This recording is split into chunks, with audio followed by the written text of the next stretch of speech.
ये भालचंद जी की पुण्यतिथि है और इस अवसर पर मैं श्रद्धांजलि कार्यक्रम में शामिल होने के लिए आया हूं। मेरे साथ पूर्वांचल के प्रांतीय अध्यक्ष भाई राजेश यादव जी, बौद्ध प्रांत के अध्यक्ष इमरान लतीफ़ जी, हमारे जिला अध्यक्ष रमेश यादव जी, हमारे साथी सूर्या जी और तमाम लोग इस कार्यक्रम में शामिल होंगे। स्वर्गीय भालचंद जी गरीबों के मसीहा के रूप में अपनी पहचान रखते थे और जब मैं सुबोध जी के लिए चुनाव प्रचार में आया था, उसके पहले मुझे उनके बारे में उतनी जानकारी नहीं थी, लेकिन जिस गांव, जिस मोहल्ले, जिस व्यक्ति के पास जाता था, लोगों ने यही बताया कि जेब में जितना पैसा होता था लोगों की मदद के लिए निकाल कर दे देते थे। ये उनकी गरीबों के प्रति भावना थी। तो ऐसे व्यक्ति के योगदान को मैं नमन करता हूं, जिन्होंने अपना पूरा जीवन गरीबों के हित के लिए लगाया। आम आदमी पार्टी पूरे उत्तर प्रदेश में मजबूती से नगर निकाय का चुनाव लड़ने जा रही है और अब तक हम लोग 5 प्रांतों में सम्मेलन कर चुके हैं। ये इस बात का संकेत है कि लोग आम आदमी पार्टी से अब जुड़ना चाहते हैं। दिल्ली और पंजाब के जीत के बाद आम आदमी पार्टी के प्रति लोगों का भरोसा बढ़ा है और उस भरोसे का कारण ये है कि जो हम कहते हैं उसको पूरा करते हैं। हमने दिल्ली में जो वादे किए उसको पूरा किया। पंजाब में हमने कहा था 300 यूनिट बिजली फ्री करेंगे, लोगों ने हमारा मजाक उड़ाया। 1 जुलाई से भगवंत मान जी ने 300 यूनिट बिजली फ्री कर दी।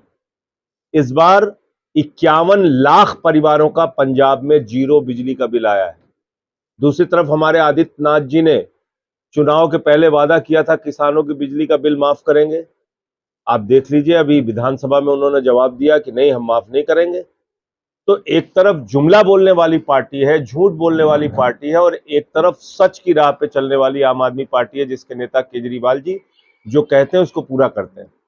गुजरात भी बड़े परिवर्तन के लिए तैयार है और वहां के परिणाम चौंकाने वाले होंगे। नगर निकाय के चुनाव में मैं उत्तर प्रदेश की जनता से एक ही अपील करना चाहता हूं, कब तक हम लोग जाति धर्म के जाल में जकड़े रहेंगे? 75 वर्ष हो गया हमको शिक्षा पे, स्वास्थ्य पे, बिजली पे, पानी पे, रोजगार पे, किसानी पे जो सुविधाएं मिलनी चाहिए उससे हम कोसों दूर हैं। अपराध चरम पर है। दुष्कर्म की पीड़िता थाने पर जाती है तो थानेदार उसके साथ ललितपुर में बलात्कार करता है। तो आज कानून व्यवस्था की स्थिति पे, शिक्षा की स्थिति पे, स्वास्थ्य की बदहाली का आलम यह है। बांदा में आईसीयू में एक छोटा बच्चा एडमिट था, चींटियां खा के मार देती हैं उसको। ये सच्चाई है। तो हम लोग कब तक रोना रोते रहेंगे? एक मौका मोदी जी को लोगों ने दे दिया, एक मौका योगी जी को लोगों ने दे दिया, और अब तो नगरों की सफाई का मामला है। सफाई का काम झाड़ू वाले अच्छा कर सकते हैं, ये मौका हम लोगों को दे दीजिए। तो जब सरकारी कंपनियां खत्म तो आरक्षण खत्म। चंद पूंजीपतियों के लिए सरकार काम कर रही है। और जब अडानी की संपत्ति 13 लाख करोड़ हो रही है तो देश गरीबी और भुखमरी के मामले में 116 देशों की सूची में 101 नंबर पर पहुंच गया।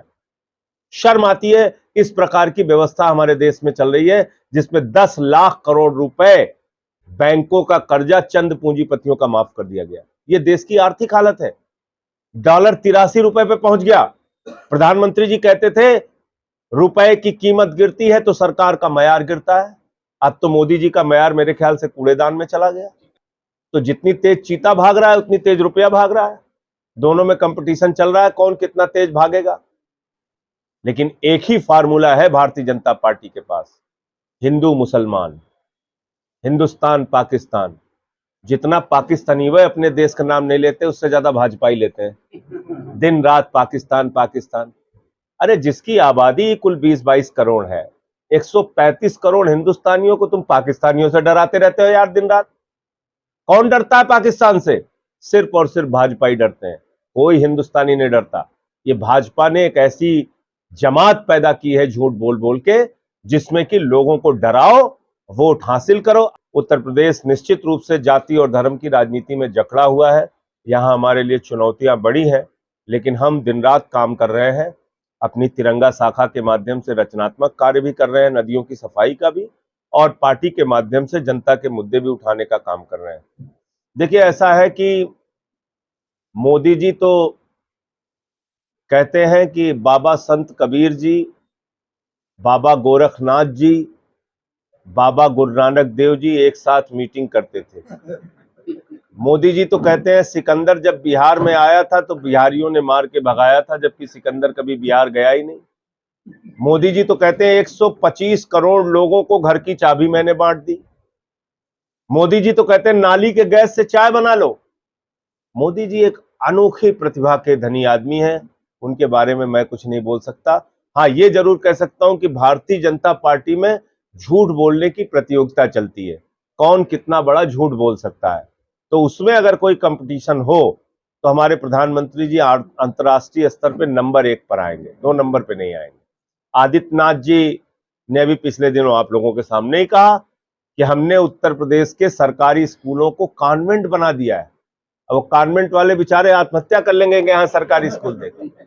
ये हालत है, ये हालत है, देख लीजिए आप।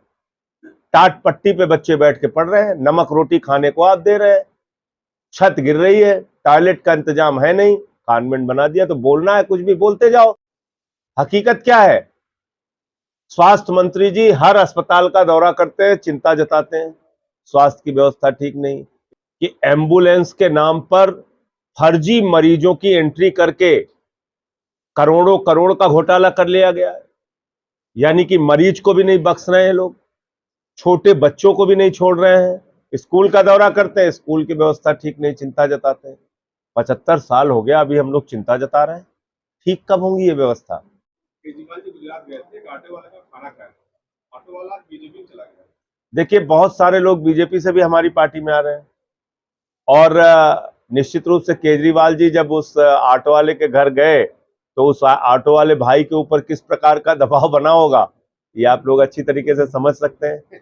भाई, बीजेपी वाले, कल मैं एक चैनल पे बैठा था तो मुझसे बीजेपी के प्रवक्ता ने कहा कि आपके विधायक कैसे तोड़े जा रहे हैं।